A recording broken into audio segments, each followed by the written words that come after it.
कुमार हैं general secretary प्रदेश के।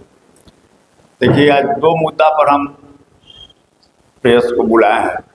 पहली बात तो अभी आप सभी जानते हैं चित्रगुप्त नगर में जो घटना घटी है, इतनी शर्मनाक घटना घटी है और पुलिस जो है सो बेनकाब हो चुकी है। जिस घटना को पुलिस बार बार आत्महत्या का रूप देने का प्रयास कर रहा था कि हाँ साहब यह जो सुसाइड है, और फिर को इस रूप में कि यह मियादी बुखार से ग्रसित थी, स्लीपिंग पाइल्स लेती थी, सोने का दवा ओवरडोज ले ली। लेकिन पोस्टमार्टम रिपोर्ट जो आया है उसमें सारी चीज़ स्पष्ट हो गया। इस ढंग से पुलिस जो है सो इसको दूसरा डायरेक्शन देने का काम कर रही थी।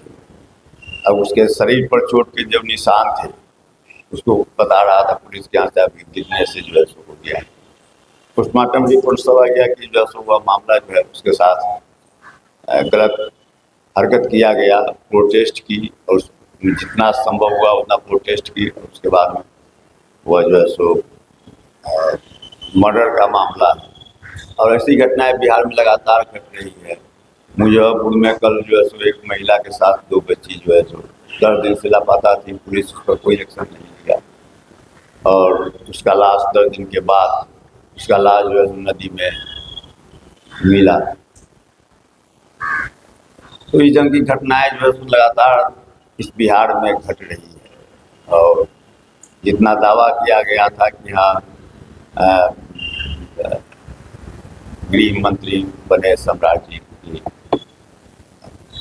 अब स्थिति बदल गई है, ना ही बदतर से बदतर हुई स्थिति होती जा रही है। दूसरा सवाल है कि माननीय मुख्यमंत्री जी आज निकले हैं बिहार में, आज से उनका कार्यक्रम शुरू हुआ यात्रा का, समृद्ध यात्रा। अब सवाल यह है, अभी 16वीं यात्रा उनकी है, 15 यात्रा इसके पहले वे कर चुके हैं। अब सवाल यह है कि जो समृद्ध का मतलब क्या होता है? समृद्ध यात्रा, यात्रा का नाम दिए हैं, अच्छी बात है, यात्रा करनी चाहिए। माननीय मुख्यमंत्री जी यात्रा कर रहे हैं, अच्छी बात है, हम उसका स्वागत करते हैं। लेकिन यात्रा का नाम दिया गया समृद्ध यात्रा, तो क्या उस बिहार में समृद्ध यात्रा पर माननीय मुख्यमंत्री जी निकले हैं जिसमें अभी भी 34% परिवार गरीबी रेखा से नीचे जीवन बसर कर रहा है। नीति आयोग का जो समग्र विकास संकेत जो जारी हुआ है नीति आयोग के द्वारा, उसमें बिहार सबसे निचले पायदान पर, जो देश का तीसरा सबसे गरीब राज्य। स्वास्थ्य के क्षेत्र में हम 19 राज्यों में 18वें स्थान पर। साक्षरता दर के मामले में 61.3% बिहार में है साक्षरता दर। जीडीपी में बिहार की हिस्सेदारी सबसे कम, मतलब कि 4.3% है। उद्योग के मामले में बिहार की हिस्सेदारी 1.39% है।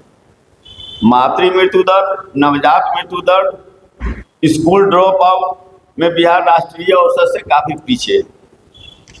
अब जहां अस्पतालों में 60% डॉक्टरों की कमी है, 40% से ज़्यादा नर्सिंग स्टाफों के पद खाली हैं, विश्वविद्यालय महाविद्यालय में आधा से ज़्यादा शिक्षकों के पद रिक्त हैं, प्राथमिक से लेकर उच्च माध्यमिक विद्यालय तक 3 लाख से ज़्यादा शिक्षक के पद रिक्त हैं। अभी TRE 4 की बात चल रही है, तो उसमें पहले चुनाव के पहले माननीय मुख्यमंत्री जी ने वादा किया था कि 1 लाख से ऊपर 1,20,000 शिक्षकों की नियुक्ति होगी। 2025 में ही जुलाई में ही कहे कि शुरू होने जा रहा है, तो होते होते चुनाव हो गया।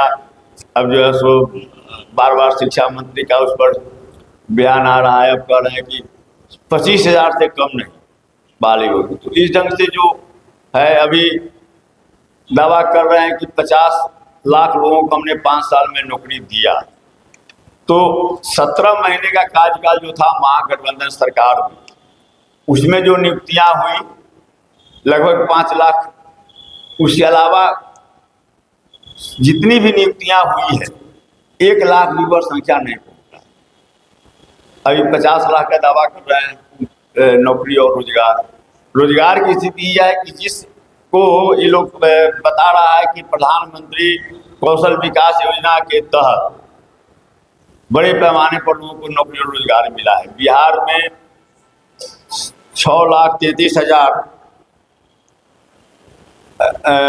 लोग उससे ट्रेनिंग लिए और नौकरी मिला। और कैग का जो रिपोर्ट आया है अभी, कैग के रिपोर्ट में बताया है कि टोटल फर्जी है, ट्रेनिंग फर्जी है। ट्रेनिंग उन संस्थाओं के द्वारा दिया गया जो संस्था कहीं है ही नहीं, और जो अकाउंट पर पैसा 15,000 करोड़ रुपया उसमें जो है सो सरकार स्वीकृत किया और बांटा है। तो उन खातों पर जो एक ही नंबर का माने कितना खाता है, ट्रेनिंग देने वाले में एक ही व्यक्ति कई राज्यों में ट्रेनिंग दे रहा है सेम डेट पर। कई का रिपोर्ट आया है जो पार्लियामेंट में पेश हुआ है। तो अब उसी ढंग की नौकरी और उसी ढंग का रोजगार से 50 लाख का आंकड़ा पूरा कर रहे हैं। तो सवाल यह है कि पहले तो समृद्ध का मतलब होता है पूर्णता, संपन्नता, मतलब कि हर चीज से आप एकदम परिपूर्ण हो गए हैं, अब कहीं कोई कमी नहीं है। सब ऐसे भी समृद्धि के महात्मा सब जानते हैं। तो जब बिहार में अभी स्थिति वैसी है, जहां 2005 में आप थे, 20 साल से आपकी बिहार में सरकार है, 11 साल से डबल इंजन की सरकार है, और आज भी आप उसी स्थिति में हैं। आप जो सो समृद्ध यात्रा निकाल रहे हैं, इसके पहले आप 15 यात्रा निकाले, प्रवास यात्रा, न्याय यात्रा, सामाजिक न्याय यात्रा, कई यात्राएं आप जो निकाले उसमें, तो उन यात्राओं का क्या रिजल्ट निकला? अब इससे पिछले बार प्रगति यात्रा माननीय मुख्यमंत्री ने निकाला था दिसंबर 2024 और जनवरी 2025 में। पूरी खबर, पक्की खबर देखते रहिए कोशी आलोक पर।